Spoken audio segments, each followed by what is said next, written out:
नायिका एक हत्यारी है, लेकिन उसे जेल में सिर्फ 1 मिनट रहना पड़ता है। भविष्य में विज्ञान ने इतनी तरक्की कर ली है कि इंसानों ने एक जादुई आई ड्रॉप बनाया है।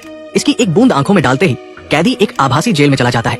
वास्तविक दुनिया में 1 मिनट बीतता है, लेकिन आभासी दुनिया में ये 1 साल होता है। इन 365 दिनों की अनुभूति कैदी को सुधरने के लिए काफी है। इस आई ड्रॉप को बनाने वाली नायिका छोटी और उसकी साझेदार है। इसे बाजार में लाने से पहले साझेदार ने छोटी से खुद इसका अनुभव करने को कहा। सब कुछ तैयार था। छोटी की आंखों में एक बूंद डाली गई और अगले ही पल वो आभासी जेल में पहुंच गई। ये एक बंद छोटा कमरा था, जिसमें सामने एक बड़ा डिस्प्ले था। उस पर 001 लिखा था, जो जेल के पहले दिन को दिखाता था। पास में एक साफ सुथरी रैक थी, जिसमें पानी, कुछ डिब्बाबंद खाना और नहाने धोने का सामान रखा था। हर दिन रैक का खाना खाने के बाद अगले दिन सब कुछ अपने आप रीसेट हो जाता। फर्श पर एक टैबलेट और पेन थी और जमीन जालीदार थी। लेकिन एक रात बीतते ही छोटी ऊब गई।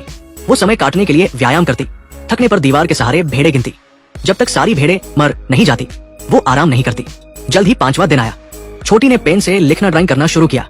अपनी नाराजगी और उदासी को कागज पर उतारा। बोरियत भरे समय को जबरदस्ती सहते हुए वो आगे बढ़ती रही। आखिरकार 365वां दिन आया। छोटी उत्साहित और नर्वस होकर स्क्रीन को देखती रही। 1 मिनट भी मिस नहीं करना चाहती थी। उसे लगा कि अब वो बाहर निकल जाएगी। तभी स्क्रीन लाल हो गई। सारे नंबर गायब हो गए। अब सबके फोन की बैटरी कितनी है, कमेंट में बताएं। एक ही बैटरी प्रतिशत वाले दोस्त बन सकते हैं, लेकिन छोटी को जो नहीं पता था वो ये कि स्क्रीन पर फिर से 0.1 इंच आ गया।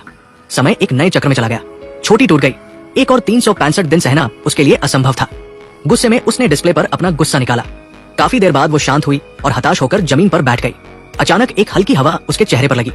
बंद कमरे में हवा कहां से आई? छोटी ने तुरंत जांच शुरू की। हवा एक ढीली लोहे की चादर के पीछे से आ रही थी, जिसके बाहर प्लास्टिक की परत थी। उसे फाड़कर छोटी बाहर निकली। तब उसे पता चला कि ये कोई आभासी जेल नहीं, बल्कि एक पुरानी फैक्ट्री थी।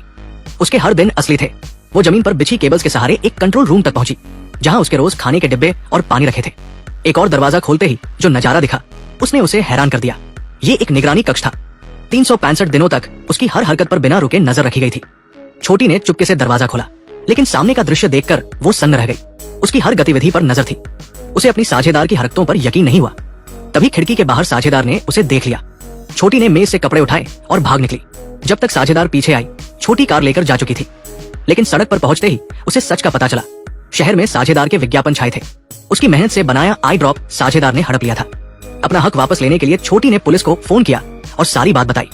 पुलिस ने उसकी फाइल खंगाली तो पता चला कि वो 1 साल पहले लापता घोषित हो चुकी थी। जब वो पुलिस को उस आभासी जेल तक ले गई तो वहां कुछ भी नहीं बचा था। छोटी निराश हो गई। उसने अपने सबसे अच्छे दोस्त से मदद मांगी और सारी कहानी सुनाई। वो चाहती थी कि दोस्त उसे कंपनी में घुसने में मदद करे, ताकि वह अपने शोध और साझेदार की साजिश को उजागर कर सके।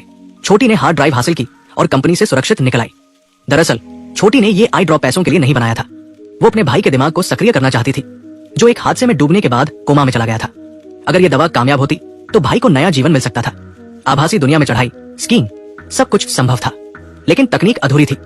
आभासी दुनिया में गड़बड़ियां होती थी, स्क्रीन विकृत हो जाती थी और छोटी को असल में भी तकलीफ होती थी। फिर भी साझेदार ने इंतजार नहीं किया और दवा को बाजार में लाना चाहा। छोटी ने इसका विरोध किया। तभी छोटी का बॉयफ्रेंड जिज्ञासा में ये दवा आजमा बैठा और उसे मिर्गी का दौरा पड़ गया। इस हादसे की वजह से छोटी पर मुकदमा चला। साझेदार ने सुझाव दिया कि अगर छोटी आभासी जेल का प्रयोग करे तो उसका केस हटाया जा सकता है। आभासी जेल के 365 दिन असल में 1 मिनट थे। सोच विचार के बाद छोटी मान गई और कहानी की शुरुआत हुई। लेकिन वो जो आभासी जेल समझ रही थी, वो साझेदार की साजिश थी। उसे रोकने और दवा को हड़पने के लिए साझेदार ने उसे धोखा दिया। सच जानकर छोटी ने दोस्त के साथ कंपनी में सेंध लगाई और अपना सामान वापस लिया। लेकिन जब वो भाई के कमरे में पहुंची तो प्रयोगशाला से साझेदार की आवाज और झगड़े की धुंधली तस्वीरें सुनाई दी। क्या वो अभी भी आभासी दुनिया में थी? हाँ, आभासी जेल में कदम रखते ही वो वास्तविकता में कभी नहीं लौटी थी। प्रयोगशाला में कंप्यूटर पर चेतावनी दिखने लगी। छोटी का शरीर कांपने लगा। स्टाफ ने उसे जगाने वाली दवा दी। छोटी आभासी दुनिया से जागी। जागते ही उसने साझेदार को थप्पड़ मारा, कंप्यूटर तोड़ दिया और दवा को लॉन्च करने से रोका। साझेदार उसकी बात से सहमत नहीं हुआ, क्योंकि दवा 3 दिन बाद बाजार में आने वाली थी। छोटी को हटाने के लिए साझेदार ने चुपके से दवा की एक बूंद ली और मौका देखकर छोटी की आंखों में डाल दी। उसका दिमाग बेकाबू हो गया और वो फिर आभासी जेल में पहुंच गई। वही कमरा, वही स्क्रीन। छोटी टूट गई, लेकिन उसने जल्दी ही खुद को संभाला।